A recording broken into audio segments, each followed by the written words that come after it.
Gusto ko ikaw magsabi sa akin, Gerald. Ano sinabi mo? Gusto mo magkaroon ng green card. Kaya mo pinakasalan ng aking anak. Tama ba?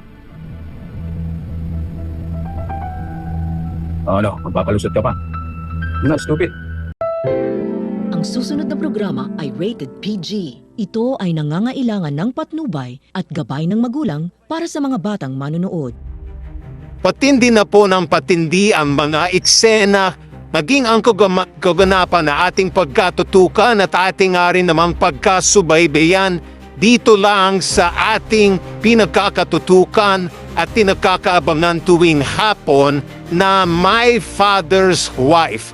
Simula pa lang din naman kasi ito na ito nga rin naman kasing si Betsy ay hindi nga rin naman kasi titigil hanggat hindi nga rin naman ito nagagawa nga na maghiganti nga rin naman dito kay Gina umano dahil umano sa tinuluyan ng art naman kasi nitong si Gina maging nitong si Gerald ang kanilang pag-iibigan na siyang hindi na rin naman inaasahan nitong si Betsy at una pa lang din ay inayuan na nga rin naman talaga ito ni Gerald maging nitong si Gina.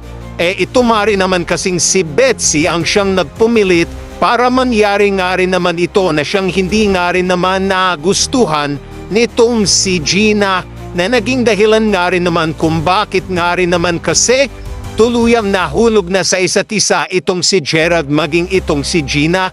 Kaya dito ay hindi nga naiwasan nitong si Betsy na magalit nga rin naman dito sa dalawa at naging dahilan nga rin at daan nga rin naman ito para unti-unti nga rin naman gumawa ng paraan itong si Betsy na maghiganti umano sa ginawang panloloko daw nitong si Gina maging nitong si Gerald sa kanya.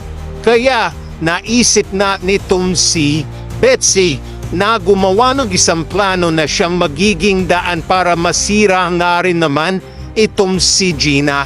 At dito nga rin naman ay hindi nga rin naman nagustuhan nitong si Gina ang ginawa ng panloloko sa kanya nitong si Betsy dahil hindi nga rin naman ito inaasahan nitong si Gina na gagawin nga ito sa kanya nitong si Betsy. At dito hindi napigilan nitong si Gina na sampalin nga ng malakas itong si Betsy at sasabihin nga nito na niloko mo kami ni Gerald.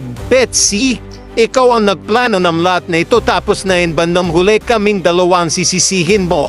Ano kaya ang mangyayari yan na rin ni ating pagkatutukan at pagkakaabangan?